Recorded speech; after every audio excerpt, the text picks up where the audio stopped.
Listo. Adelante, Mafra.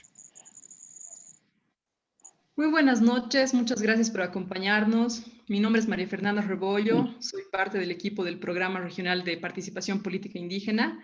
Y bueno, los saludo con mucha alegría desde La Paz, Bolivia, a nombre del doctor Georg Dufner, que en este momento no nos puede acompañar, y también a mi colega Bernardo Ponce, que también está en la presentación. Y bueno, agradezco mucho por su presencia y poder acompañarnos esta noche para la presentación de este estudio, que realmente es una alegría para nosotros, pues nos abre una puerta más para conocer las dinámicas de los pueblos indígenas, en este caso en Guatemala. Presento con mucha alegría al coordinador del estudio y además la persona que nos va a ayudar con la moderación esta noche, que es Simeón Tiu. Él es licenciado en Pedagogía con orientación en Administración y Evaluación de Proyectos. Es maestro en Administración de Recursos Humanos, Análisis Estratégico, Seguridad y Geopolítica. Es especialista en temas indígenas. De hecho, forma parte del Consejo Estable del PPI. Es especialista en procesos de microfinanzas y empresarialidad de la micro y pequeña empresa, especialmente para mujeres del área rural con vocación de emprendimientos. Y bueno, como les decía, ha coordinado esta investigación. Así que muchas gracias y los dejo con Simeón. Bien, muchas gracias a todos y bienvenidos a este importante acto para nosotros, porque tenemos la oportunidad de compartir con ustedes lo que ha sido este estudio. En general, la manera como vamos a ir presentando será a través de los expertos que estuvieron a cargo. Básicamente el equipo está conformado por 4 personas. Tuve la oportunidad de yo coordinar al equipo y tuvimos entonces a una persona a cargo de toda la parte legal, en los aspectos jurídicos sobre derechos de pueblos indígenas, convenios internacionales, así como leyes nacionales.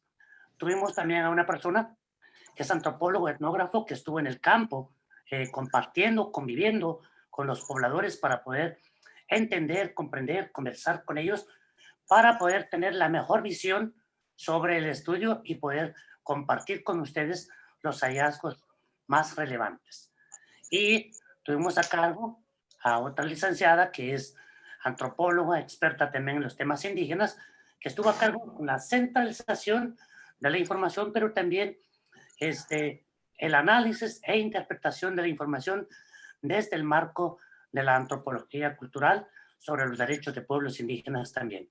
Así que este estudio en general creo que comparte con muchas visiones a nivel de Latinoamérica, pues se conservan prácticas para asignaciones que pertenecen a un grupo cultural, a una manera propia para asignar o vincularse estrechamente con un sistema de filiación que rige dentro de un grupo social y que además permite a los miembros de una comunidad trazar sus vínculos de parentesco. En contraposición a esto, hemos encontrado que a nivel de nuestro sistema, desde el Estado, desde sus instituciones, pues ha implementado sistemas y prácticas para la asignación de nombre, que muchas veces riñe con las prácticas eminentemente culturales. Y este estudio, para poder dar opinión válida, científica, era importante, primero, hacer la parte de la investigación de gabinete, lo que le decía sobre la lectura, el aspecto jurídico de los convenios, pero también era importante contrastar con la realidad para que podamos concluir en lo que les vamos a presentar en este momento, para que podamos decir qué está ocurriendo de verdad. Porque una cosa es que nosotros creíamos. Y básicamente el estudio parte como ese principio de trazarnos como un imaginativo de que eso está pasando, pero queríamos corroborar si en verdad está ocurriendo esto. ¿Dónde realizamos el estudio? El estudio se realizó en la parte norte del país, noroccidente del país, en un departamento que se llama Huehuetenango, concretamente en 4 de sus municipios, que es donde están asentada la comunidad indígena denominado Canjobales.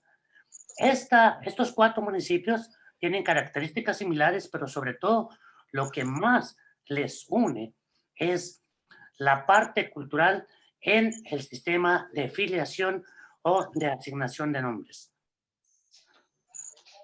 ¿Qué fue lo que nos movió a hacer este estudio? Pues en primer lugar veíamos que por un lado está la práctica ancestral cultural en donde el padre hereda a su hijo su nombre como apellido.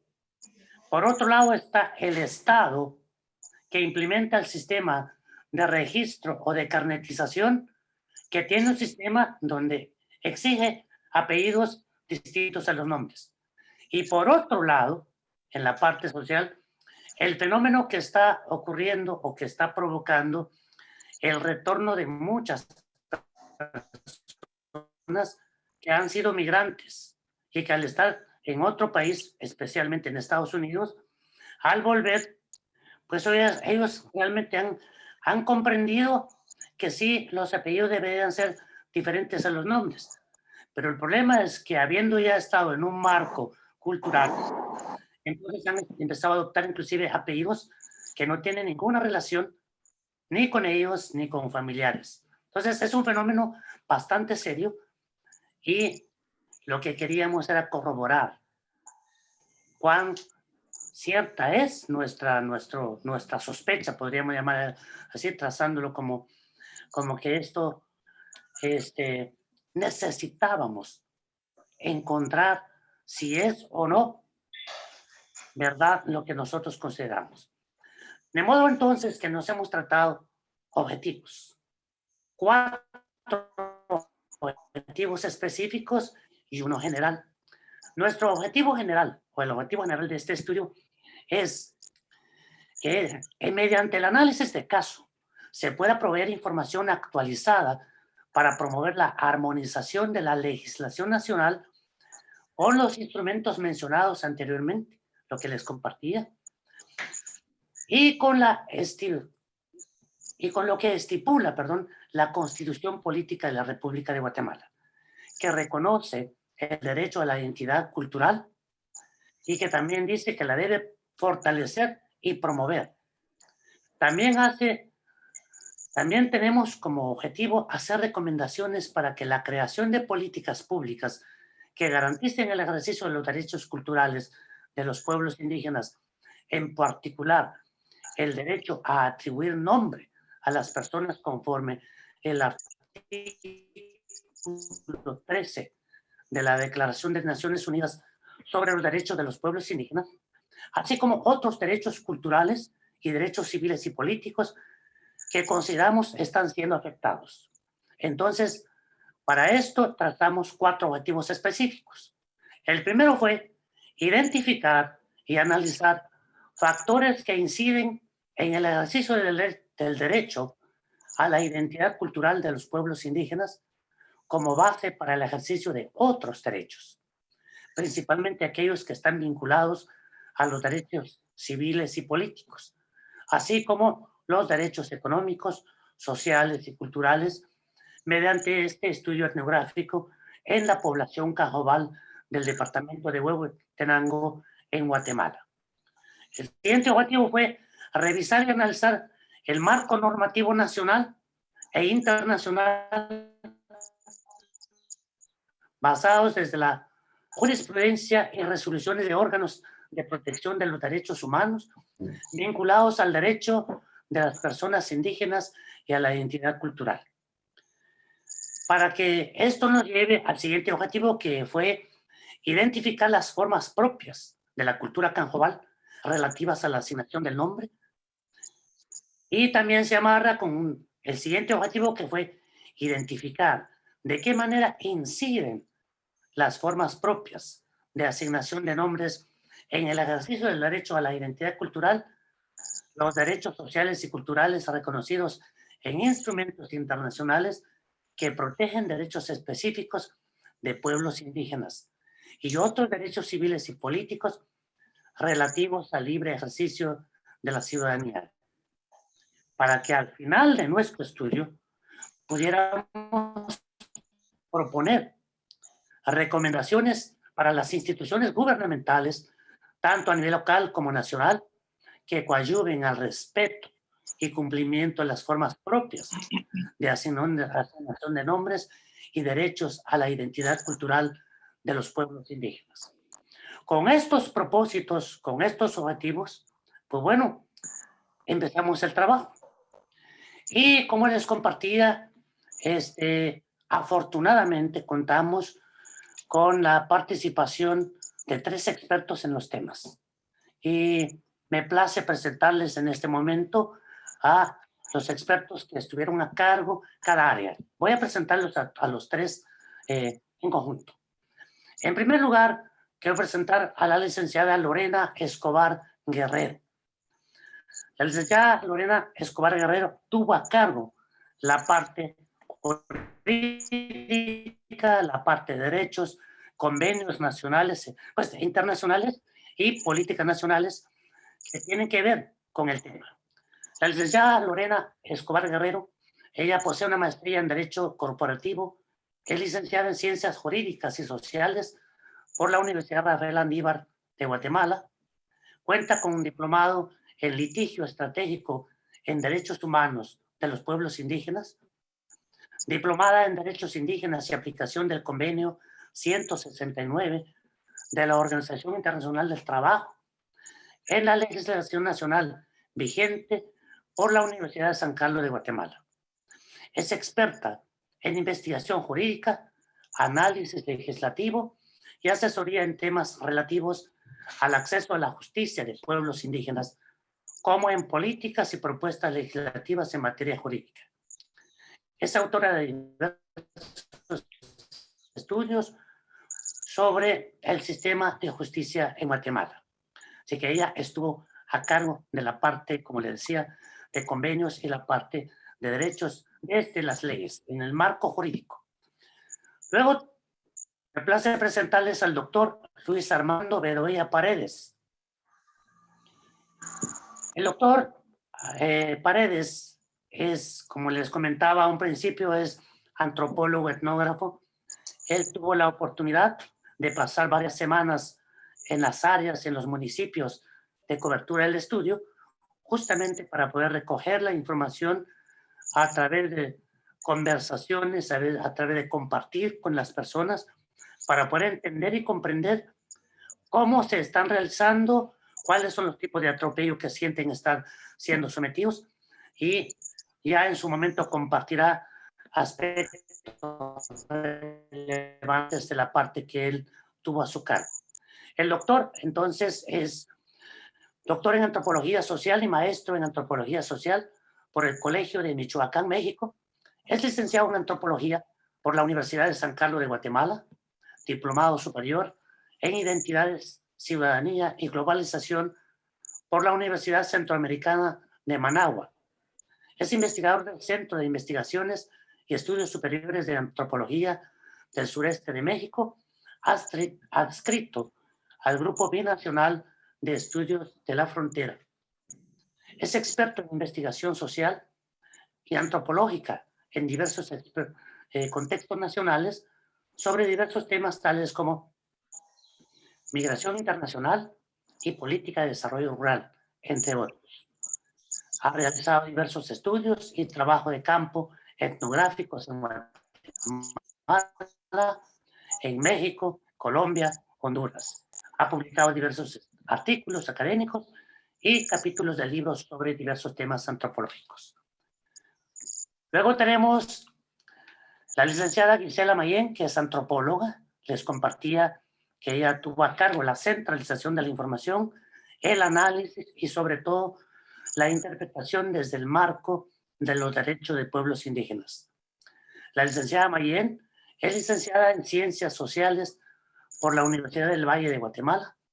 Posee una maestría en Derecho Indígena por el Instituto de Investigaciones Jurídicas de la Universidad Autónoma de México.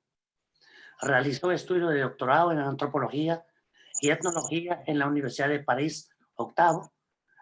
Experta en peritaje cultural y pluralismo jurídico derechos de los pueblos indígenas, discriminación, derechos de la mujer. Además, ha publicado varios artículos académicos sobre temas relacionados a los pueblos indígenas, como consulta previa, libre e informada, peritaje cultural, derechos de los pueblos indígenas, sistema jurídico de los pueblos indígenas, discriminación y racismo, cofradía, poder local, entre varios que ha realizado. Entonces, como pueden ver, contamos con un equipo realmente idóneo para poder abordar el tema y este estudio. Así que ahora llega entonces el momento en donde voy a pedirles que nos compartan. El estudio consta de varias páginas, son más de 100 páginas. Obviamente no podremos abarcarlo todo, pero sí es nuestra intención hoy en esta presentación compartir con todos ustedes lo más relevante. Entonces, voy a comenzar partiendo de la experiencia de campo y considerando que el antropólogo, el doctor Luis Bedoya, fue quien estuvo compartiendo en las comunidades, con las personas y con la documentación que estuvo realizando. Quiero darle a usted la palabra, doctor Luis Bedoya, para que, basados en lo que se documentó en el estudio y a partir de la creación del Registro Nacional de las Personas RENAP en Guatemala, específicamente la automatización de los procedimientos en cuanto a la asignación de nombres y extensión de documentos de identificación personal o carnetización, como le llaman en otros lugares o en otros países, pues obviamente este sistema ha hecho que muchas personas en los municipios canjobales, concretamente los 3 que tuvimos la oportunidad de abarcar en el estudio, han experimentado dificultades para obtener documentos de identificación personal.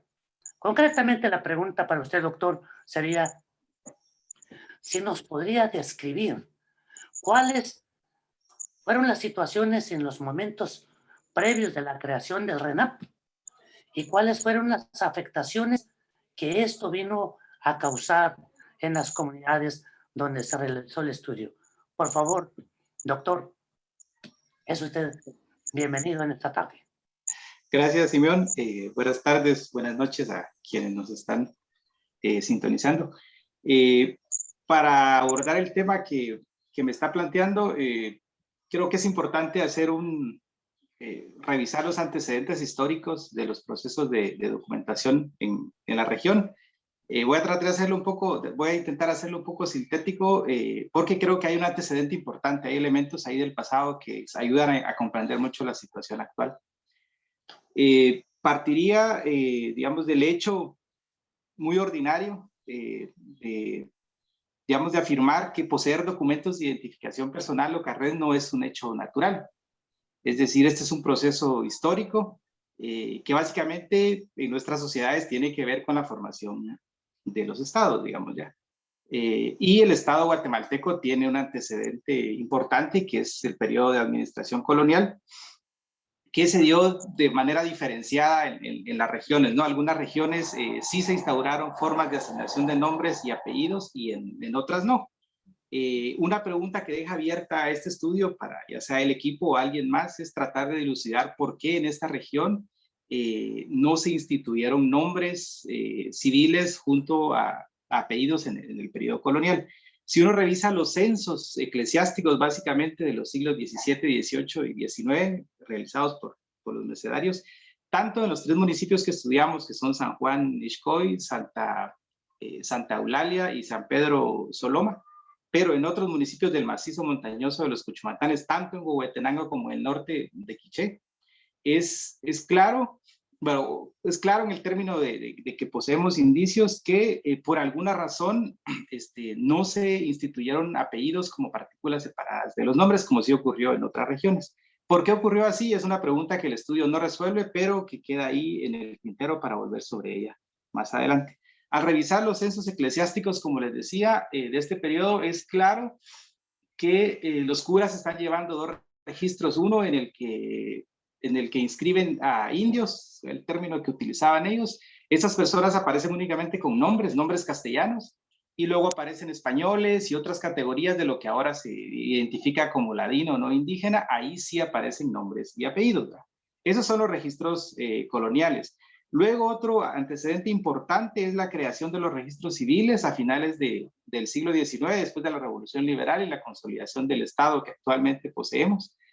El registro civil llega a la región en la década de 1880 y algunos libros se conservan en algunos municipios todavía, no todos los municipios tienen sus archivos. Es importante para quienes nos escuchan fuera de Guatemala dejar en claro que durante este periodo la institución del registro civil estuvo adscrita a los municipios, era el secretario municipal quien llevaba el registro civil. Y al revisar los libros de ese periodo hasta la década de 1960 es llamativo observar cómo la institución hizo una especie de negociaciones o acuerdos para ir adaptándose con lo que consideramos desde la perspectiva antropológica que es una pauta cultural o una norma cultural de asignación de nombres en esta región que tiene que ver con, como decía Simeón, con el establecimiento de filiación básicamente, ¿no? Y que quizá es común o fue común a otras comunidades lingüísticas dentro de la gran familia maya, ¿no? Y el hecho importante acá es que a las personas que identifican como indígenas les asignan dos nombres únicamente. En ese momento no hay apellidos, ¿ya? Entonces las partidas de nacimiento y las cédulas de vecindad, la cédula era el documento que los identificaba al cumplir la mayoría de edad, sobre todo a partir de 1931 que se crea esta figura, 31, 34 más o menos por ahí, las personas únicamente tenían dos nombres, ¿ya? Que funcionaban como un nombre compuesto de dos partículas. La noción de apellidos no estaba presente ahí, cosa contraria a las poblaciones que se identificaban como ladinas o no indígenas, que sí tenían nombres y tenían apellidos. Y un patrón que se observa ahí es que los hijos adoptaban la primera partícula del nombre del padre como segunda partícula del nombre propio. Es decir, si el padre se llamaba Juan Manuel, los hijos iban a tener la partícula Juan como segunda partícula del nombre propio, fueran hombres o fueran mujeres. Bueno, este panorama se mantiene más o menos hasta la década de 1960. A partir de principios de la década de 1960, en todo este proceso de expansión de los aparatos civiles del Estado y modernización de procedimientos, los registradores civiles empiezan a introducir la noción de apellido como un concepto separado del nombre, es decir, a las personas les ponían nombre y en los libros, en la casilla donde debe haber apellidos, ponían una partícula, que la mayoría de las veces la tomaban de los nombres de los padres. Esto, al observar los patrones y en los registros documentales y conversar con las personas, queda claro que fue una decisión arbitraria de los registradores civiles, ¿ya? Entonces, ahí empieza a haber una serie de variaciones en los registros. Había personas a quienes se les inscribía de la forma que se venía haciendo antes, personas a las que se les agregaban apellidos, y eso fue generando una variación muy amplia en los registros civiles, y a las personas les significó que en sus trayectos de relación con las instituciones civiles fueran acumulando distintos nombres. Por ejemplo, alguien podía estar inscrito de una manera en el momento del nacimiento, en el momento que adquiría la cédula de vecindad se le cambiaba la cédula, y el nombre, perdón, y más adelante podían agregársele otros nombres. Eso fue generando una especie ahí de bolsón de problemas que se fueron acumulando y acumulando y acumulando. Y en las décadas posteriores, los mismos documentos de los registros civiles y las entrevistas con las personas en las localidades evidencian que, bueno, cuando avanzaban trámites de cualquier naturaleza, muchas personas caían en la cuenta que tenían dos o tres nombres civiles. Y el Estado les exigía que únicamente tuvieran un nombre. Entonces empezó a volverse común que las personas requirieran hacer rectificaciones de nombres, aclaraciones de nombres. Básicamente eran los dos trámites más comunes que se realizaban a partir de la década de los 80, 90 y 2000. Conforme nos acercamos al presente, esta cuestión se va volviendo más recurrente, ¿no? Y tiene que ver con que las relaciones de las personas en estas localidades con las instituciones públicas se van intensificando, tanto a partir de estudiar, adquirir propiedades, adquirir todos los derechos civiles que están contemplados, ¿no? Más o menos esta es la situación hasta el año 2008-2009, cuando se crea el Registro Nacional de las Personas. El RENAP llega a las localidades, sustituye al registro civil que estaba en poder de los municipios y como una institución centralizada. Y aquí hay una particularidad importante en términos de los procedimientos. Mientras que los registros civiles municipales eran llevados en libros a mano y los problemas se resolvían en términos locales, es decir, el secretario o el registrador civil solucionaba las cosas de la mejor manera que le parecían, a veces no la más adecuada en términos de las trayectorias de vida. El Registro Nacional de las Personas, primero, como ya dije, centralizó la institución, es decir, es una institución nacional muy jerárquica, y segundo, estandarizó los procedimientos. ¿Esto qué significa? Que tienen un software que tiene casillas en donde los funcionarios lo único que van haciendo es llenando las casillas y automáticamente el software va completando los procedimientos, ¿no? Por ejemplo, para el momento de inscribir a los niños, ingresan los apellidos de los padres y automáticamente los apellidos de los niños son colocados. ¿Qué pasa cuando llega el RENAP a esta área, digamos? Se encuentra con que el registro civil había generado, es lo que les dije hace un momento, ese bolsón de problemas administrativos ahí de personas con sobredocumentación, con una variación terrible en los nombres. Si uno revisa las genealogías que las personas hacen, de cómo conectan a sus hermanos y a sus primos, etcétera, etcétera, y luego lo contrasta con los documentos de identificación que presentan, hay un desfase terrible porque el registro civil fue cambiado, a algunos les fue agregando apellidos, a otros les mantuvo nombres. Entonces, hay personas que, o sea, en una familia puede haber 4 hermanos y es posible que tengamos 3 o 4 identidades civiles, ¿no? Entonces, hay un problema enorme ahí en términos de la variación de los nombres y un rezago en términos de resolver todos los problemas que se habían venido creando en el pasado. Y el RENAP lo que hace es de personas que para adquirir el nuevo documento de identidad que va a sustituir a la cédula, que se llama documento personal de identidad, es un carnet plástico, pues debían resolver ellos por cuenta propia todos los problemas que venían arrastrando, ¿no? Y como ustedes se imaginarán, esos problemas se resuelven a través de vías notariales, pues las personas les tocaba contratar notarios y hacer todo el trámite. Y en muchos casos significaba rehacer una serie de documentos porque se cambiaban los nombres, entonces tenían que hacer intestados, un montón de trámites para ir actualizando documentos legales en los que aparecían nombres previos. En muchos casos se afectaron 2 o 3 generaciones, porque si los padres cambiaban nombres, es decir, le ponían unos apellidos que no tenían, los hijos debían adoptar esos apellidos. En términos económicos fue muy costoso para las personas, para algunos abogados fue muy redituable, según parece, porque tenían muchos casos que resolver. Y el Instituto de la Defensa Pública Penal, que es una institución que brinda asesoría legal y acompañamiento jurídico a las personas que no pueden contratar abogados, intervino acompañando algunos casos, pero no pudo hacerse cargo de toda la situación. Se convirtió en una situación bastante conflictiva, especialmente en Santa Eulalia, que es el municipio donde se presentan los casos más graves. Muchísimas personas, yo diría... Doctor Bedoya, disculpe, doctor, si me escucha. Sí. Doctor, perdone. Sugiero, si es posible, mejor quite la cámara, porque yo creo que está siendo muy pesado y se está entrecortando. A veces le perdemos un poco la comunicación. Probemos en la cámara, por favor. Ok. Y muchas gracias. Ok. Bueno, voy cerrando ahí diciendo que el antecedente, o sea, la situación que el RENAP encuentra es este bolsón de problemas que fue generando el registro civil, los registros civiles municipales, a partir de la práctica de instaurar y ponerle apellidos a las personas, introducir una noción que culturalmente no existía y no ser consistentes al momento de mantener los nombres. Esa situación estaba ahí y el RENAP lo que hizo fue decirle a las personas, pues miren, son ustedes quienes tienen que resolver esa situación. Ese problema, digamos, la época más complicada fue como entre 2008, 2009 a 2014, 2015. Muchas personas llevaron todo ese tiempo para recarnetizarse y rehacer sus identificaciones. Algunos continúan con esa serie de problemas. Paro ahí.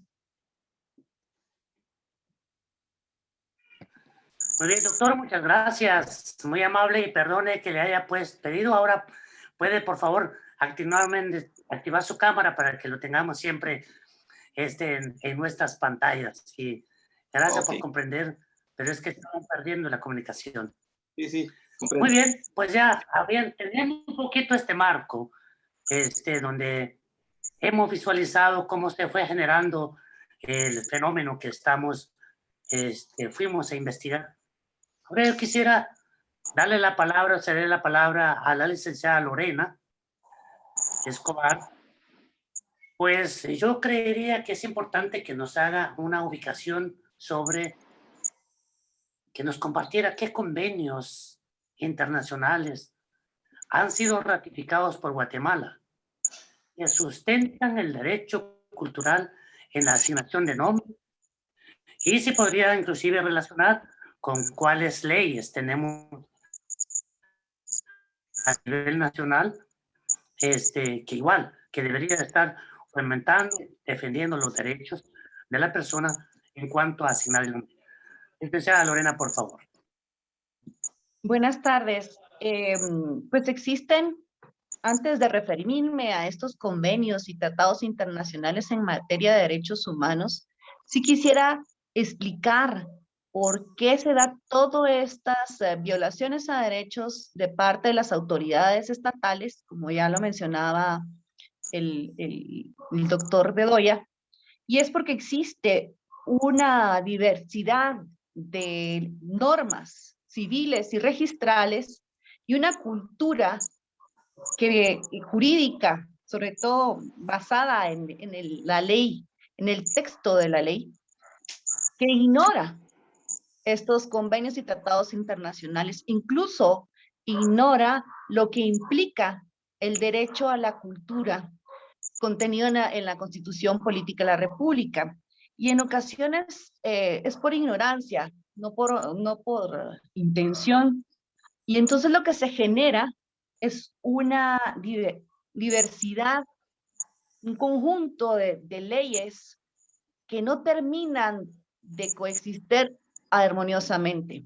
Estamos hablando de leyes que datan de los años 60, después nos pasamos al año 80, a los 90, y que en el tiempo y en la evolución de los derechos humanos se quedan cortas. Ese es el caso del Código Civil, al cual se refiere las autoridades del RENAP y las autoridades también de la Procuraduría General de la Nación, que nos hará mención en su momento el doctor Bedoya, en donde establecen como criterios taxativos lo que dicen. El Código Civil establece desde una visión occidental cuál es el uso del nombre, en qué posición debe de ir cada nombre, es decir, el nombre, lo que conocemos como el patronímico, el apellido y el apellido del padre y de la madre. En Guatemala es así, pero desde una visión, insisto, desde una visión occidental, no de los pueblos indígenas, ya lo expresó el doctor Bedoya. Y entonces, este problema lo que genera era el mismo desconocimiento del Estado, de la existencia física de las personas, porque de una u otra manera se les niega la inscripción en los registros, los nacimientos, o les cambian el nombre. Y entonces, pese a que existen convenios y tratados internacionales al respecto que ha suscrito Guatemala, y en donde se obliga el Estado a proteger, a garantizar el mismo ejercicio, es insuficiente para las autoridades y los funcionarios en algunos casos. Y como les digo, en el examen que se hizo sobre los convenios y tratados internacionales en materia de derechos humanos, sobre la identidad cultural y sobre también los derechos de los pueblos indígenas, se examinaron diversos, y entre ellos están, por ejemplo, la Declaración Universal de los Derechos Humanos, la Declaración de la UNESCO sobre la Diversidad Cultural, el Pacto Internacional de los Derechos Económicos y Sociales, el Protocolo Adicional a la Convención Americana sobre los Derechos Humanos en materia de derechos económicos, sociales y culturales, el Protocolo de San Salvador, El Convenio sobre los Pueblos Indígenas y Tribales en Países Independientes, mejor conocido como el Convenio 169, la Declaración de las Naciones Unidas sobre Derechos de los Pueblos Indígenas, la Convención Americana de Derechos Económicos y Sociales y Culturales, los principios de Limburgo de 1986 y directrices internacionales al respecto. Pero precisamente uno de los artículos que resalta es sobre la Declaración de las Naciones Unidas sobre los Derechos de los Pueblos Indígenas, en el que establece que los pueblos indígenas tienen derecho a revitalizar, utilizar, fomentar y transmitir a las generaciones futuras sus historias, idiomas, tradiciones orales, filosofía, sistemas de escritura, literatura, y atribuir nombres a sus comunidades y personas. Y esto ha sido firmado por Guatemala. Pese a eso, como insisto, existe esta problemática que se genera a partir, a mi criterio, de esta omisión o ignorancia de parte de las autoridades y funcionarios del RENAP, porque también existe una debilidad en cuanto al conocimiento de el bloque constitucional. Muchos abogados ignoran lo que establece la Corte de Constitucionalidad al respecto, basado en la misma Carta Magna, y por lo tanto se genera este tipo de problemas. También existe jurisprudencia a nivel internacional, pero también nacional al respecto. Existe, por ejemplo, las sentencias emitidas por la Corte de Constitucionalidad el 14 de agosto del 2013, dentro del expediente 862-2013, en donde la misma Corte exhorta a las autoridades del Registro Nacional de Personas a respetar y garantizar a través de procedimientos simples que los pueblos canjobales, las personas que se autoidentifican como canjobal, sean inscritos según sus tradiciones. Igual, esa misma sentencia es ratificada, o mejor dicho, es conteste, con la emitida el 16 de julio del año anterior, en el expediente 4656, en donde también examinan una situación similar, que se le niega la emisión de un documento de identificación personal a un canjobal, que no acepta que sus nombres sean utilizados, o mejor dicho, encasillados según la cultura occidental, es decir, lo establecido por el Código Civil, un nombre y un apellido. Y ya nos indicaba el doctor Bedoya que son partículas, como las denomina él, y para nuestra visión occidental son nombres. Juan Pérez, o Juan, Miguel, Mateo, para nosotros serían nombres completos, pero para ellos no, y eso al final es una identidad, indica mi cultura, indica de dónde vengo, mi filiación, mis arraigos, la forma de vivir y la forma de expresar y verme hacia el futuro. Estos son los derechos que están reconocidos por el Estado de Guatemala. Sin embargo, no hay facilidades prácticas ni procedimientos que garanticen esto. Yo me quedaría aquí. Muchas gracias. Gracias, sí. Todavía tiene una participación más. Y siguiendo con la misma línea que traíamos, previo a darle la palabra a la licenciada Gisela, quiero retornarle el micrófono al doctor Bedoya. Doctor, en su intervención anterior nos describía sobre la creación del RENAP y cómo esto vino a afectar de manera negativa el acceso a documentos de identificación personal en los 3 municipios del área Canjobal en el que usted estuvo conviviendo para conocer esta realidad. Entendemos y nos queda claro que el Estado vulneró derechos políticos derechos civiles y culturales específicos. Ha pasado ya una década desde la creación del RENAP. ¿Podría usted compartirnos o explicar cuál es la situación actual que usted encontró? Es decir, siguen presentándose casos de personas a las que se les niega el acceso a los documentos, y qué problemas les ha generado esto ya a acceder a otros derechos. Por favor, doctor. Voy a apagar mi cámara nuevamente para mejorar el audio. Muchas gracias. Sí, vean, como decía hace un momento, el momento o el periodo de mayor intensidad de los problemas, o llamarle de alguna forma, fue los años subsecuentes a la llegada de la institución y el reemplazamiento de los documentos, ¿no? Si bien muchas personas solventaron la situación, es decir, ya tienen sus nuevos documentos de identificación, esto no significa que los problemas hayan desaparecido.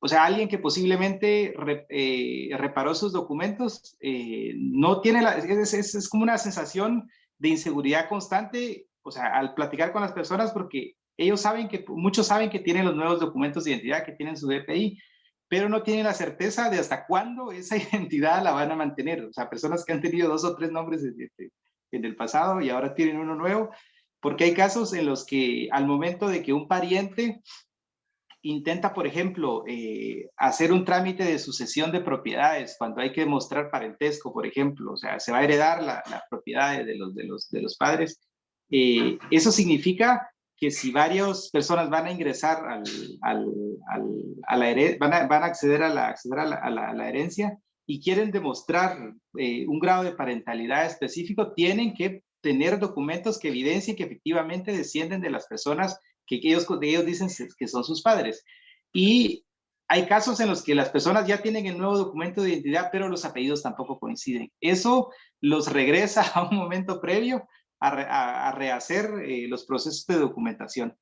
Entonces, está primero esa sensación de que no hay certeza si efectivamente los documentos que se poseen van a ser válidos durante todo el tiempo, porque cualquier cambio de escenario puede modificar el estatus de los documentos, ¿no?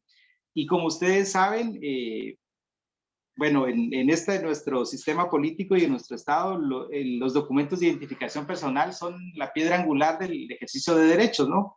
Cualquier acercamiento que uno haga a una oficina de gobierno o cualquier trámite implica mostrar un DPI, ¿no? Y entonces es importante para las personas tener los documentos.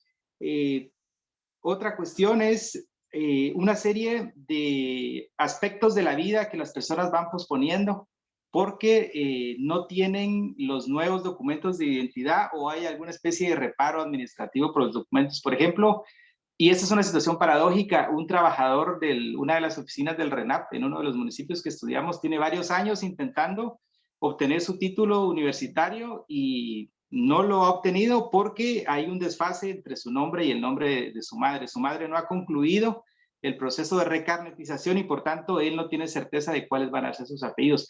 Y digo que es una situación paradójica porque él es una de las personas que ha enforzado el procedimiento de estandarización de nombres en la localidad, ¿no?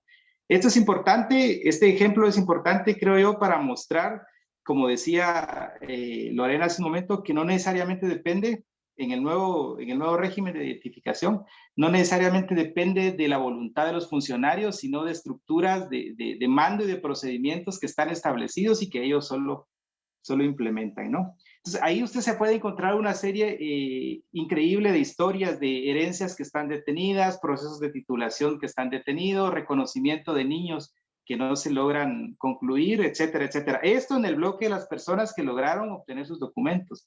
Pero hay muchas personas que no tienen documentos, por ejemplo, adultos mayores, muchos se negaron y se resistieron, o sea, alegando a sus derechos, a involucrarse en este proceso largo con notarios de obtener nuevos documentos. Entonces hay una porción importante de personas que no tienen documentos, sobre todo mayores de edad. El RENAP hizo entre 2014 y 2015 unas campañas de carnetización ahí, dando algunas facilidades, pero fue una cosa como una ventana que se abrió durante unos meses y luego se concluyó. como digo, niños que no han sido reconocidos todavía o que no se les han, que sí están inscritos en el registro civil, pero que no tienen un acta de nacimiento porque los padres aún no tienen certeza de sus apellidos. Y luego se da una serie de situaciones que realmente son muy molestas y que tienen que ver con lo que Lorena decía hace un momento, con ese cúmulo de instituciones y leyes y procedimientos que a veces quieren operar a su propio ritmo, ¿no? Por ejemplo, el procedimiento para hacer una rectificación de nombre. La persona debe presentar una acta notarial al RENAP. El RENAP traslada el expediente a la Procuraduría General de la Nación para que sea la Procuraduría General de la Nación la que dé el aval del cambio de nombre, es decir, la Procuraduría tiene esa potestad de decir si acepta o no se acepta el cambio de nombre, y luego regresa el trámite al RENAP para que el RENAP opere el cambio en ese software que es en el que tienen todos los datos. Pues resulta que hay muchísimos casos en los que el RENAP acepta el procedimiento y está de acuerdo en la forma en la que se acordó el nuevo nombre, pero la Procuraduría General de la Nación lo rechaza. Eso pasa mucho con los niños, es bien común que pase en casos de niños. Un problema ahí es que los abogados de la Procuraduría General que toman esas decisiones no están en los municipios, sino están en la cabecera departamental o incluso en la capital, muy descontextualizados, como ya nos comentaba Lorena. Entonces, digamos, el problema sigue y van surgiendo nuevos problemas y es muy posible que pase, si no se hace algo, si el Estado no adopta una política específica para, primero, reconocer la serie de problemas que le ha causado a las personas y segundo, instituir mecanismos para solventar esos problemas atendiendo las especificidades de cada caso, esos problemas se van a mantener durante una generación más, cuando menos, ¿no? ¿Qué quieren las personas? Bueno, las personas lo que piden es que les entreguen sus documentos de identificación, que les solucionen los problemas que el propio Estado les ha creado. Por una u otra razón, digamos, al estar en el contexto uno lo comprende, las personas, la mayoría han incorporado, a veces un poco resignados, la idea de que, bueno, tenemos que tener apellidos, nos los vamos a inventar si no los tenemos, pues, pero los vamos a tener. Está bien que nos pongan apellidos, que nos digan cuáles son, pero que nos entreguen nuestros documentos. Ahí hay una ruptura terrible con la norma cultural, esta de entender el nombre como una sola pieza, digamos, y que es una parte fundamental de la cultura, porque establece principios de sucesión, de continuidad, de reemplazo, de nombres. Esta idea de ir heredando los nombres de los mayores tiene todo un sentido y una explicación cultural, digamos, con la constitución de círculos, en términos de cómo se piensa la cultura. Ahí paro, Simón.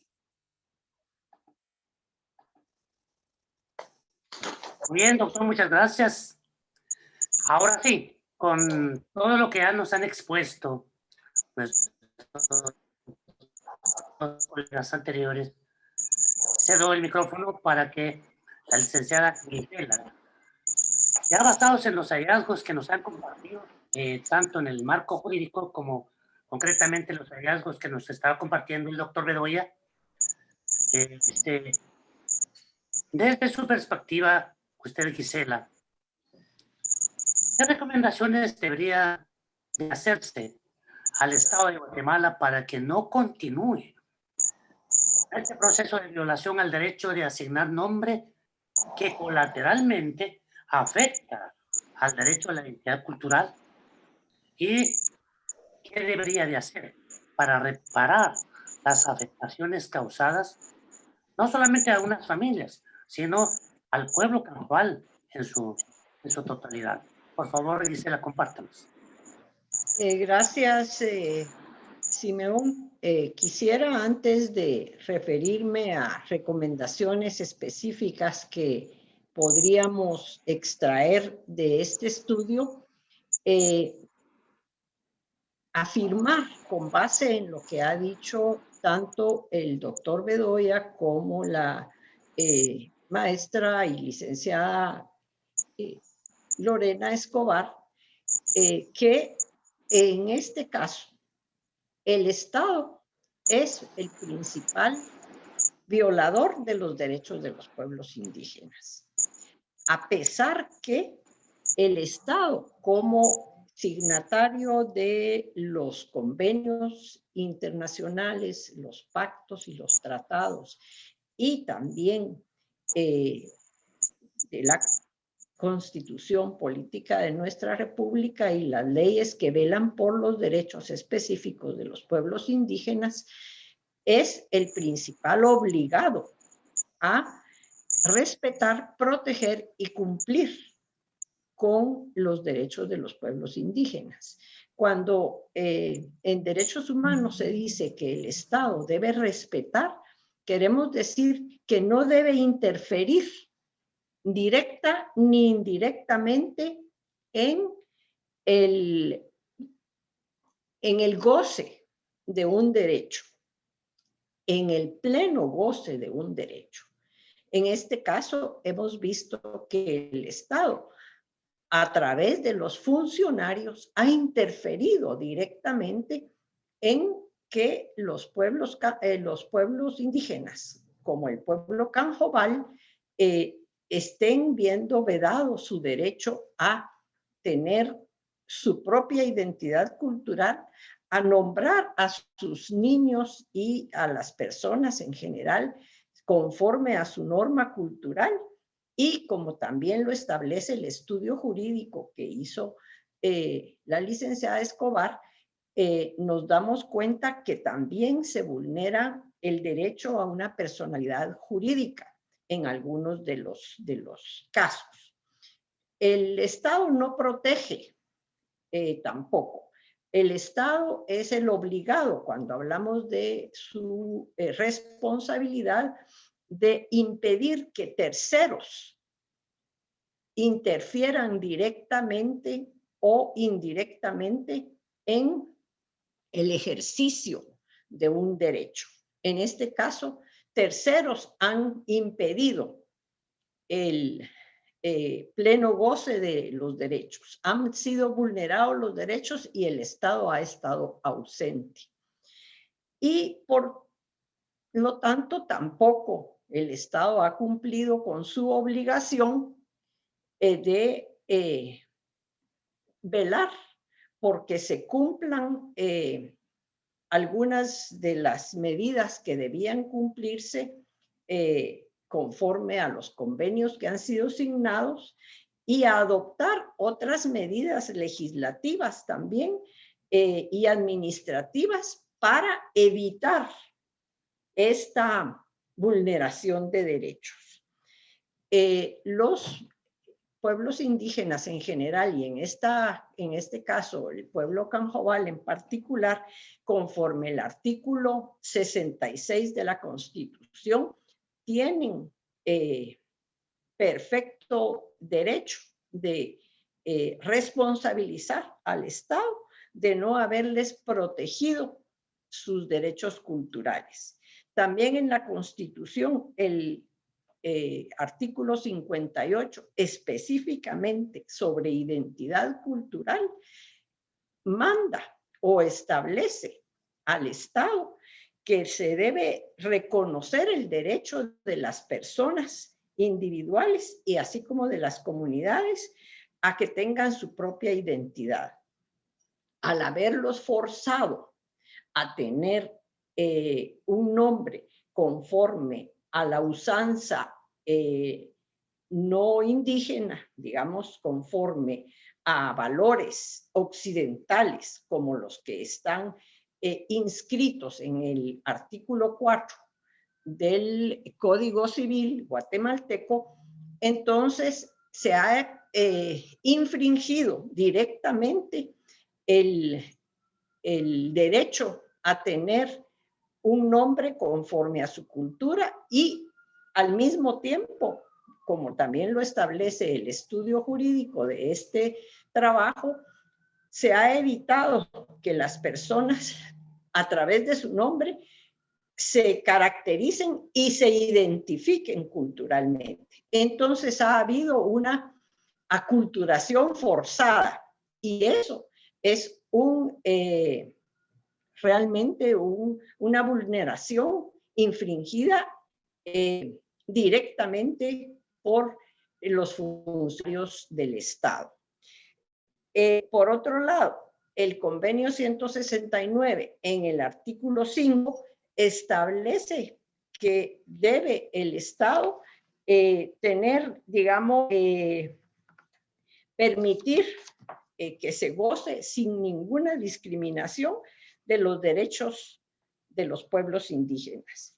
Y en el artículo 8, el convenio 169 dice que al aplicar las leyes del país se deberán tomar en cuenta las costumbres, valores, etcétera, de los pueblos indígenas.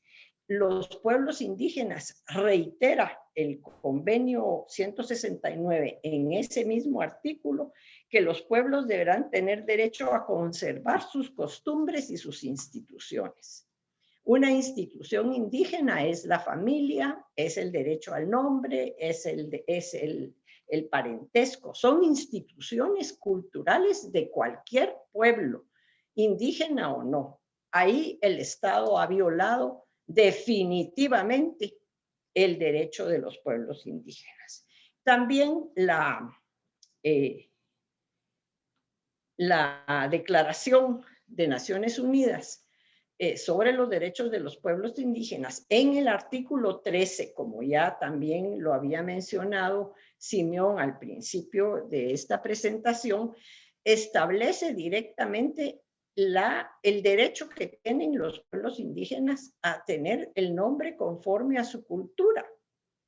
El Estado guatemalteco no ha hecho absolutamente nada para evitar que funcionarios de niveles administrativos en el país, como por ejemplo los registradores en los centros de salud y los registradores en el RENAP, continúen imponiendo formas occidentales, argumentando que ese nombre que usted le está poniendo a su niño es raro, ese nombre no le queda bien, porque él es indígena.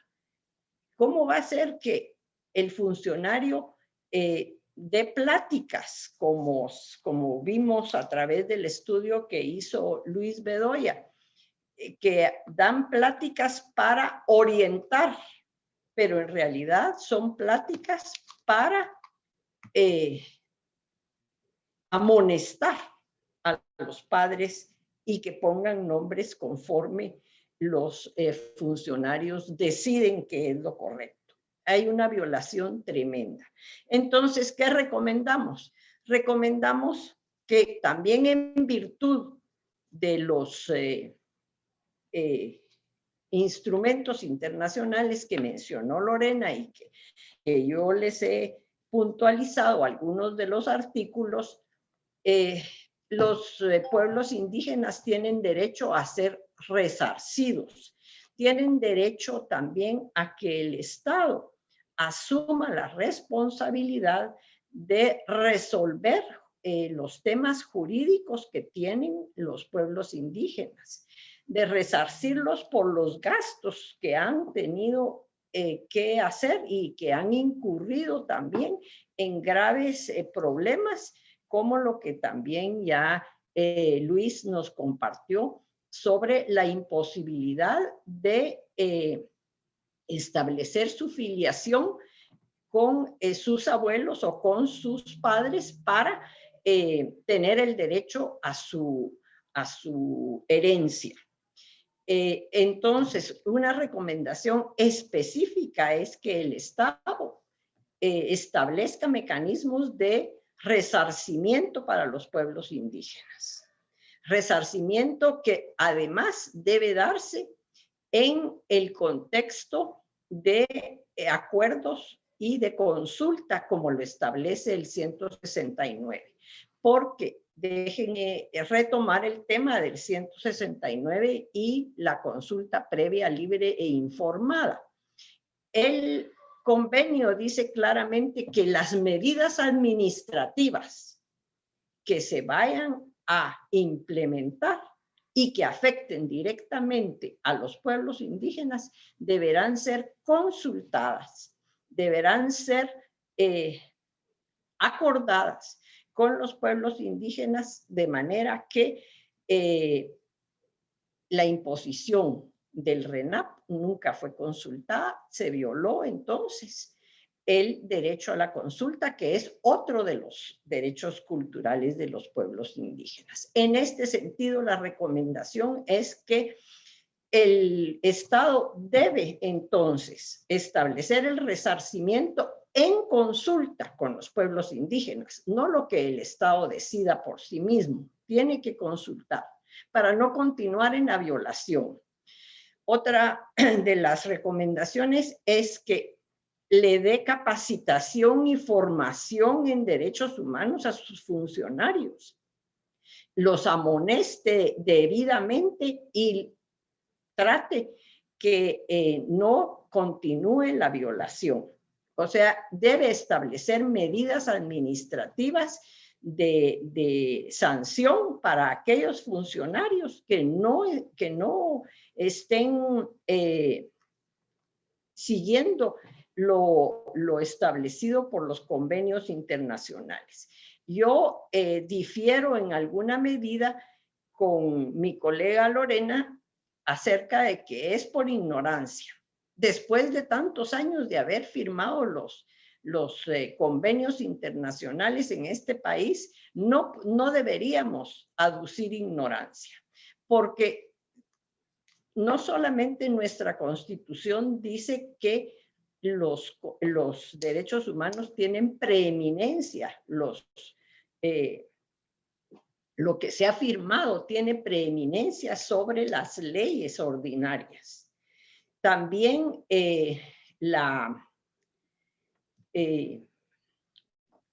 Convención Americana establece que los estados deben emitir legislación y revisar su legislación para que esté conforme a los estándares internacionales que ha asumido el Estado al firmar. Y también lo dicen directamente el convenio y la Convención Americana, también lo dice la Declaración Americana de los Pueblos Indígenas y la Declaración de Naciones Unidas. Entonces, otra de las recomendaciones es que capaciten y velen porque no se continúe con estas violaciones. Hay muchas otras recomendaciones específicas que se extraen de este estudio. Por ejemplo, yo recomendaría que haya una reforma legislativa al Código Civil, al artículo 4 del Código Civil, con una frase que le pongan.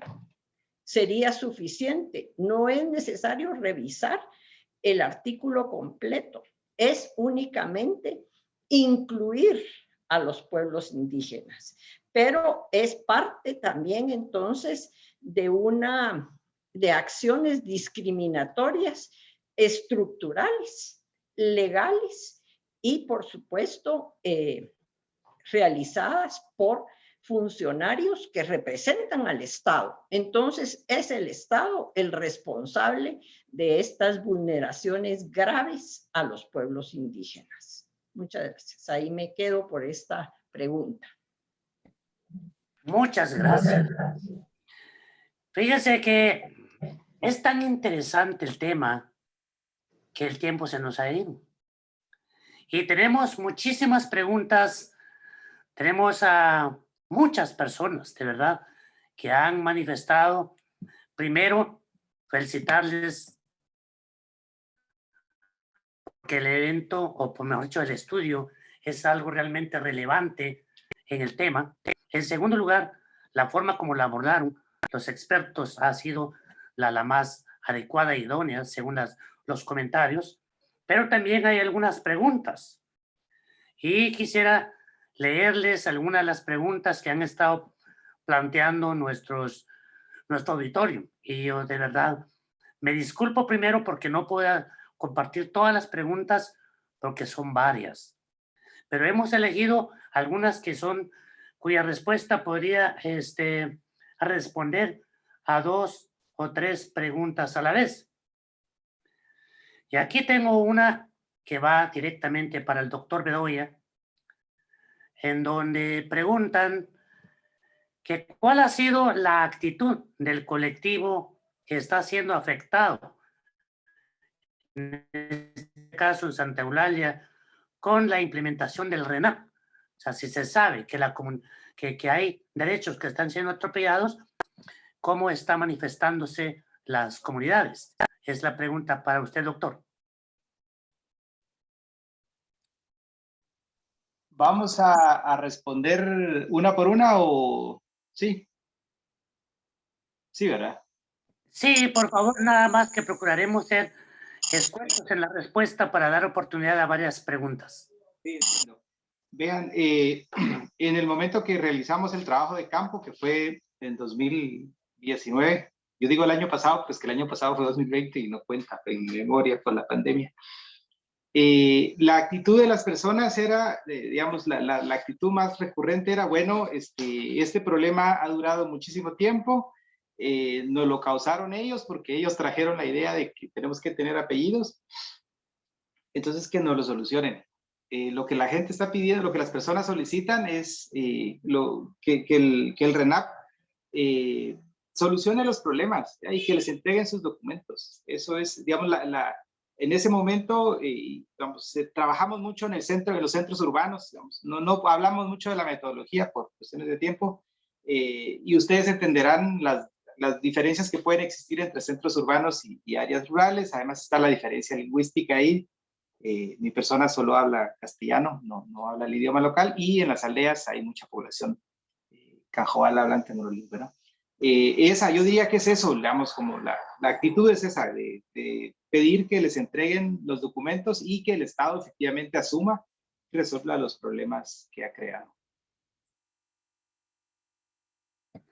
Muy bien, muchas gracias. Tengo dos preguntas para la licenciada Lorena. La primera tiene que ver muchísimo con la parte o desde el ámbito legal. Dice, si una persona que registra a un hijo o hija en RENAP y usa primero el apellido de la madre y después el apellido del padre, la pregunta es, ¿eso es ilegal? Esa es la primera. Y la segunda pregunta, porque son cortitas, de una vez le leo la segunda, que según su análisis, si usted consideraría viable que esta problemática pueda verse favorecida por una acción legal de la institución del Procurador de los Derechos Humanos en función de la necesidad de una política pública por parte de RENAP. Son las dos preguntas para usted, Lorena. Gracias, Simeón. Para empezar, creo que sí, una acción del Procurador de los Derechos Humanos ayudaría muchísimo para cambiar esta situación. Hay acciones que como lo mencionó la doctora Mayén, primero, creo que es necesario por esta cultura jurídica que tenemos, los abogados y los funcionarios, en nada más fijarnos en lo que dice el texto de la ley e ignorar el bloque de constitucionalidad. Me refiero a todos los tratados y convenios internacionales en materia de derechos humanos. Coincido con la doctora Mayén que es necesario incorporar un texto a ese artículo 4 del Código Civil para que esta situación se modifique de alguna manera. En ocasiones es tan absurdo la cultura jurídica dentro de las instituciones estatales que tiene mucho más valor una circular que la propia Constitución, porque esto viene de sus jefes y al final se sienten obligados a hacer lo que el jefe reconoce. Hay un reconocimiento de autoridad excesivo y una subvalorización de lo que implica el texto constitucional y las leyes y tratados internacionales.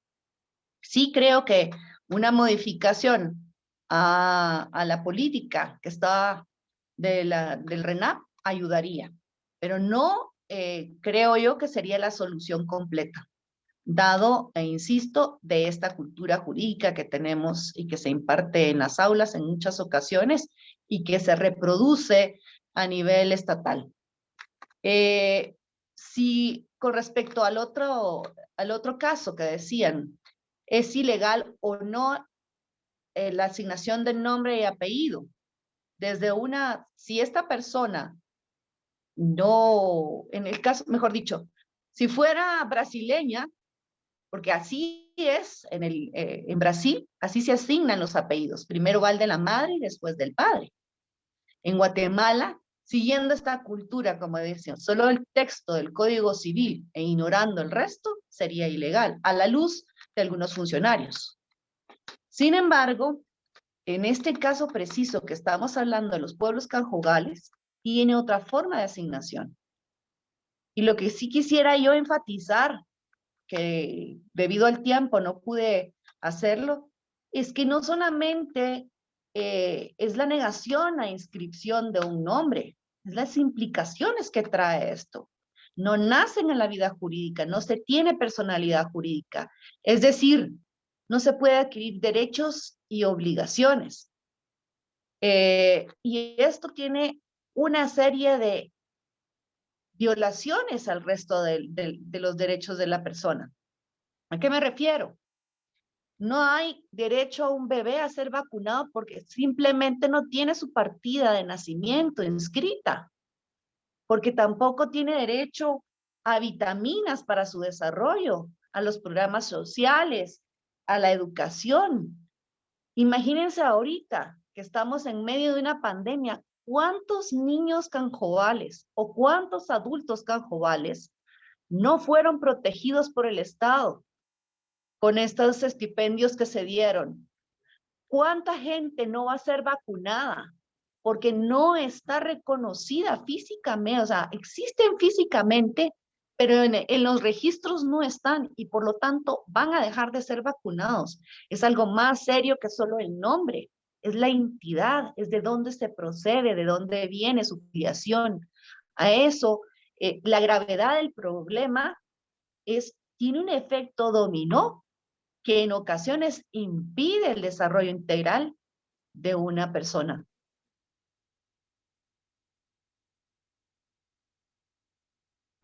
Muchas gracias, licenciada Lorena.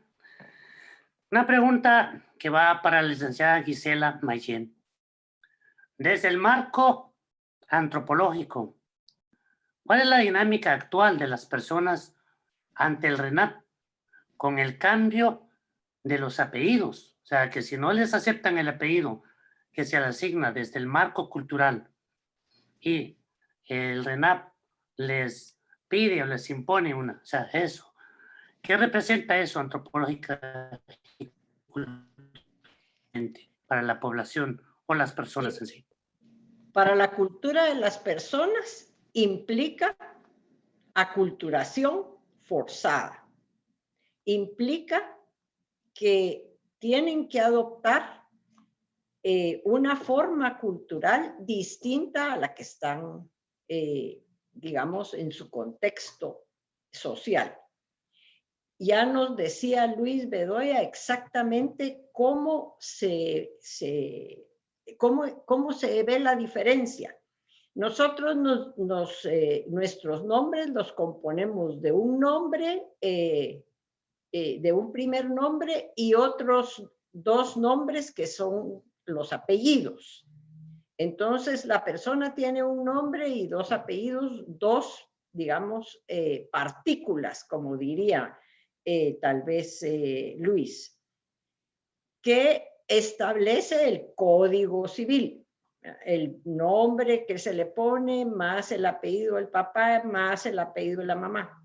Pero los canjobales establecen un solo bloque para el nombre. Entonces la persona se llama Juan Pedro Francisco y su hijo primogénito se va a llamar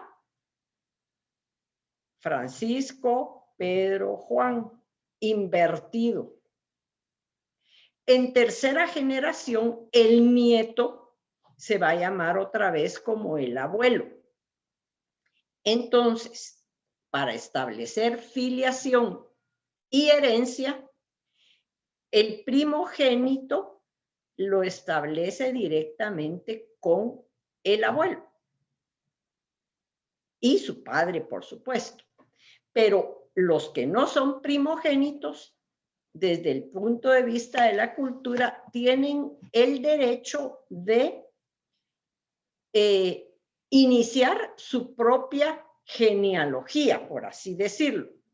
Entonces, a partir de ellos ya empieza, digamos, otros vínculos de filiación, sin perder, por supuesto, dentro de su nombre, el primer nombre del abuelo, que era Juan. Siempre va a aparecer por generaciones y generaciones y generaciones de esa misma familia, porque eso es lo que les va a permitir establecer su filiación, pero no van a tener nunca un nombre y un apellido, o un apellido paterno y materno, porque eso no es parte de su concepción de la familia. Entonces, desde el punto de vista, digamos, puramente de la cultura, hay un choque tremendamente grande. Y repito, hay una aculturación forzada y está en los convenios internacionales, está claro. Los pueblos indígenas tienen el derecho a no ser forzados por ningún medio coercitivo a adoptar medidas que no son propias de ellos. Entonces recalco ahí, el Estado de Guatemala es el principal vulnerador de estos derechos. Espero responder la pregunta, no sé si fue clara, pero hay un choque de culturas. Eso es lo que hay. Muchas gracias. Muy bien, muchas gracias, Gisela. Yo quisiera, no sé si todavía tenemos tiempo, son las y 17, o vamos cerrando o vamos a poder hacer una pregunta más todavía. ¿Cómo vamos con el tiempo? En la oficina no. Podemos hacer una pregunta más. Creo que todavía tenemos un poquito de tiempo. Excelente. Bien. No es que yo quisiera hacer que las cosas se vean un poquito más candentes, pero yo quisiera ver que sea muy ilustrativo. Y por eso, además de que ya el doctor Bedoya ya nos había compartido algunos casos concretos, yo quisiera ver si en 2-3 minutos puede compartirnos 2 casos de niños, cómo están siendo vulnerados los derechos de los niños a raíz de este cambio en el modelo de asignación de nombres. Porque ya los adultos, pues ni modo, aparte de lo que tienen que pagar y lo que tienen que transitar para hacer los trámites, pero ya de manera directa, los niños, ¿cómo se ven afectados por esta situación? Doctor, por favor, desde lo que vio en campo. Ok. Bueno, una forma recurrente es esta suerte de herencia de problemas.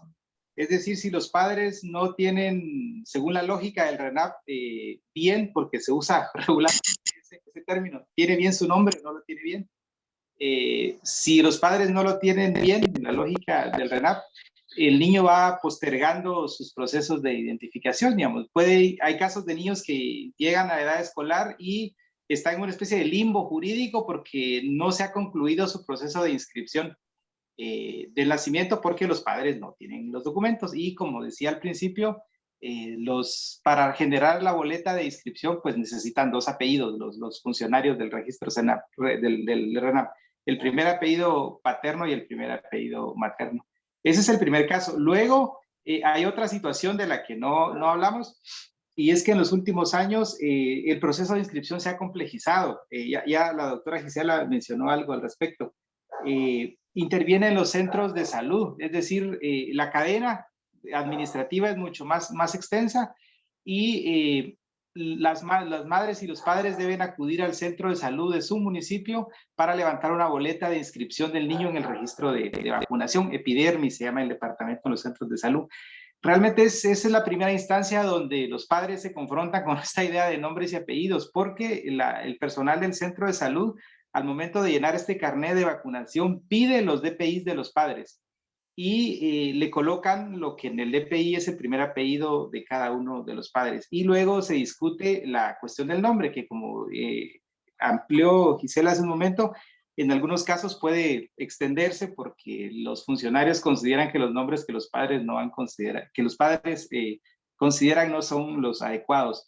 Esos diría yo que son los dos momentos en los que la situación de los niños, digamos, desde a temprana edad se confrontan con este proceso de incorporación, de asimilación cultural, porque hay que ponerle ese nombre. El RENAP es, creo yo, una de las instituciones de avanzada de los procesos de asimilación cultural, paradójicamente en una época de multiculturalismo, ¿no?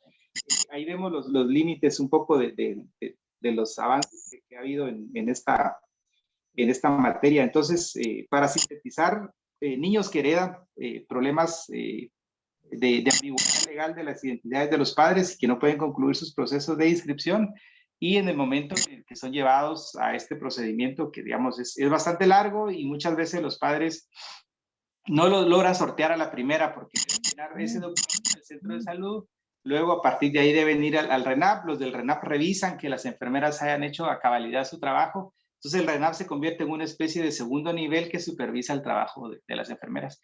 Y para sortear el trámite del RENAP, pues obviamente el niño debe tener apellidos asignados, ¿no? Ahí. Muy bien, doctor. Muchas gracias. Me disculpo un momentito, solo quiero muy breve, Simeón. Estoy pidiendo la palabra para recomendar a nuestra audiencia que por favor revisen la Convención sobre los Derechos de los Niños y principalmente la observación general número 11 emitida en 2009 por los expertos de la Convención sobre los derechos de los niños indígenas, para que tengan una visión más general de la vulneración al derecho a la identidad y a la cultura de los niños. Y me disculpo por haber tomado la palabra así. No se preocupe, Gisela, porque de todo modo la palabra iba a ser justamente para usted. Gracias. Tenemos entre los participantes al amigo Romeo Molina Mena. Ha estado compartiendo con nosotros, inclusive acaba de compartirnos una tesis relacionada con el tema, y él plantea una pregunta que yo quisiera trasladarle para que usted, Gisela, sea quien responda. Con esto ya cerramos. El planteamiento está así. ¿Qué pasó con los linajes o clanes?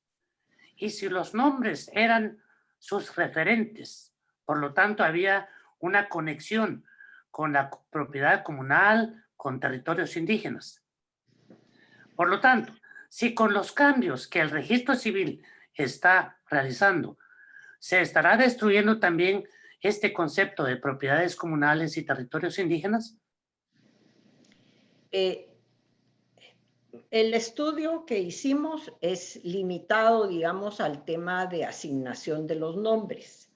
Sin embargo, sabemos, digamos, toda la antropología guatemalteca ha establecido cabalmente que no solamente la filiación es patrilineal, sino el asentamiento es patrilocalizado y entonces hay patrilinajes. Existe en el área Canjobal, o al menos yo tengo conocimiento hasta el 2010, porque en esta investigación que hicimos con Luis no profundizamos en ese tema, que había en esa época específicamente patrilocalizado los nombres.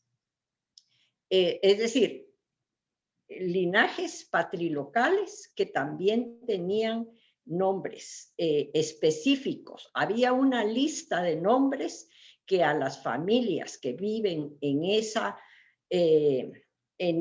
área geográfica que pertenece a un linaje, eran los nombres que se le ponía, digamos, a esas personas. Entonces la persona podía ir a otros lugares del municipio y solo con decir su nombre, las otras personas lo identificaban de qué aldea venía o de qué patrilinaje pertenecía. Entonces sí creo que esto cabalmente es, como hemos recalcado tanto Luis como yo, que es una aculturación lo que está sucediendo, que afecta, como ya decía igual Lorena, como un dominó, un efecto dominó. Yo en otros temas que hemos publicado también con el PPI, decía, hay vulneración en cadena, porque se vulnera un derecho y ese derecho esa vulneración de derechos afecta otros derechos. Entonces, la vulneración viene encadenada, o sea, hay afectaciones en cadena. Definitivamente, los cambios en la forma de asignación del nombre, en la forma de trazar el parentesco, afectan el resto de rasgos culturales que están asociados directamente. Hasta ahí, no sé si Luis puede tal vez ilustrar un poco más esto, pero yo sí creo que afecta gravemente. Bueno, sí, vean, hemos dado una lectura bastante superficial del tema y bastante enfocada en aspectos jurídicos y lo que tiene que ver con relación a la institución del registro civil, digamos, porque por ahí va, digamos, el marco general del estudio es un enfoque de derechos, ¿no? De derechos culturales. Pero gracias por la tesis que compartieron. Yo estoy personalmente interesado en ella y la vamos a leer. Y, digamos, para hablar de la lógica cultural, hay otras preguntas ahí, entiendo yo que alguien preguntaba, pero hay que ver la función de los nombres. Efectivamente, los nombres son más que etiquetas para identificar personas, tienen un lugar en la articulación tanto de procesos de identificación cultural como de lo que vulgarmente es la base material o la forma en que las personas se ganan la vida. Y en comunidades agrarias y campesinas, como es la tradición de estos lugares, aunque cada vez menos, tiene que ver con linajes, y los linajes con el acceso y el uso de la tierra. Efectivamente, en la medida que el Estado y el registro civil, digamos, no es que intenta, desestructura estas formas de organización que establecen las formas de filiación local, erosiona instituciones que el mercado y la economía ya venían erosionando por propia cuenta, ¿no? Ha habido una serie impresionante de transformaciones sociales y económicas en la región en los últimos 20, 30 años, que tiene que ver con migración, por ejemplo. La salida masiva sobre todo hombres de estas comunidades ha rehecho las estructuras tanto de parentesco como formas de organización social. Otras formas de ganarse la vida, lícitas, el comercio, la profesionalización, etcétera, etcétera. Y en este contexto de múltiples cambios ocurriendo simultáneamente, efectivamente, el parentesco como ese eje vertebral de la organización social, pues sufre cambios importantes. Quizá es uno de los aspectos que el estudio dejó abiertos y que es bueno, podría ser bueno retomar en términos de entender qué pasa más allá de las oficinas del Estado y de los encuentros cara a cara, ¿no? Cómo esto está transformando. Por ejemplo, ahora recuerdo, hubo un periodo, una tradición muy larga de que las mujeres no heredaban tierra, ¿no? En las últimas décadas ha habido una serie de conflictos ahí al interior de los grupos domésticos porque muchas mujeres han empezado a exigir derecho a herencia. Y paradójicamente, en algunos casos, estos procesos de recortar y rehacer las parentelas, voy a abrirle al gato que quiere salir, este proceso de hacer y rehacer las parentelas a través de los documentos de identificación ha servido para que en algunos casos ellas puedan finalmente obtener la tierra, y en otros casos ha servido para excluir. ¿Por qué? Porque cuando rehacen los documentos resulta que hermanos quedaron con apellidos distintos, entonces uno les puede decir a los otros, mira, tú no eres de la familia, por lo tanto no tienes derechos. Hay que ver que el acceso a la tierra y a las herencias es un tema muy disputado al interior de las familias, ahí como en muchos lados, ¿no? Entonces, es un área, como decía Gisela, que vale la pena explorar con una perspectiva etnográfica un poco más de largo plazo y entrándole desde las propias categorías culturales y lingüísticas, ¿no? Ahí hay que trabajar a ese nivel.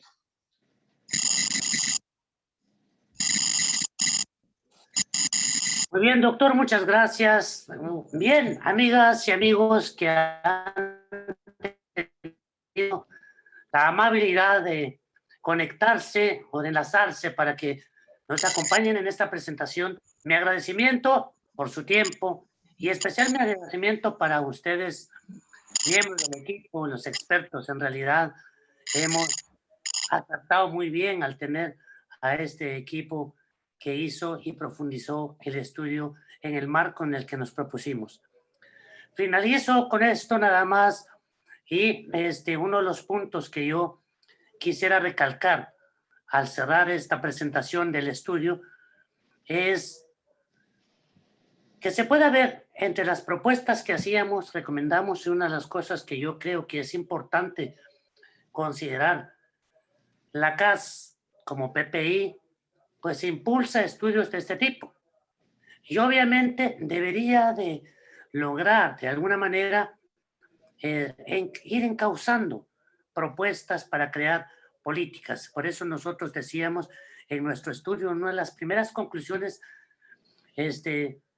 proponíamos como una conclusión primaria y recomendación especial es que el Estado elabore una política pública que tenga como objetivos respetar. Eso significa no intervención ni interferencia directa o indirecta en el disfrute de los derechos. Proteger. Eso significa impedir que terceros interfieran en el ejercicio de los derechos. Y cumplir, con lo que queremos decir es adoptar medidas legislativas, administrativas, judiciales y de promoción para garantizar plenamente los derechos de su propia identidad e integridad cultural, para proteger, preservar, mantener y desarrollar sus sistemas propios, incluido el sistema de filiación y la forma de asignar nombres, tanto las formas tradicionales como las que se han desarrollado en la actualidad. Eso es una de nuestras recomendaciones que yo, si tan solo uno de los políticos que estén conectados quiera adoptar esto para una propuesta, iniciativa desde el Congreso, creería que con mucho gusto le aportamos y le apoyamos el estudio para que sea base, porque si no, no se concretaría esto. Así que de nuevo, y gracias también al PPI, al Programa de Participación Política Indígena desde Bolivia, por la oportunidad que nos dio en profundizar en el tema a través del estudio, y de verdad espero que hayamos cumplido con la expectativa que tenían sobre este estudio. Yo termino de hacer los micrófonos a María Fernanda, que ella va a continuar con lo que viene. Muchas gracias, Simeón. Bueno, les agradezco mucho por estar hasta ahora. Realmente hemos mantenido el público. Y bueno, solamente el anuncio de varios han preguntado sobre el estudio, cómo lo pueden obtener. Pedirles por favor que se mantengan en contacto mediante nuestras páginas, nuestras redes sociales, y vamos a poder anunciar ahí la manera de entregar el el informe de manera física y también digital. Y bueno, para cerrar el evento simplemente les agradezco y le paso la palabra a mi colega Bernardo Ponce. Muchas gracias. Muchas gracias, María Fernanda. Ante todo, agradecer a Simeón por la excelente moderación de esta presentación, que hubiéramos querido realizarla en Guatemala de forma presencial, pero bueno, las circunstancias que todos conocemos nos han impedido hacerlo de esa manera. De todas maneras, nos sentimos realmente complacidos con la cantidad de personas interesadas en este tema. Como decía María Fernanda, a quien de paso agradezco por la coordinación de este espacio, vamos a tener en cuestión de algunas semanas ya el documento disponible para descarga completa en nuestra página web y vamos a estar haciendo el anuncio respectivo en nuestras redes sociales. Quisiera agradecer también al equipo de investigación, a los doctores Bedoya, Escobar, Mayén, por el excelente trabajo. Este realmente ha sido un gran aporte que nos ha permitido poner en evidencia diferentes falencias que todavía ocurren en los operadores de Estado cuando se trata de atender necesidades referidas a la identidad de los pueblos indígenas.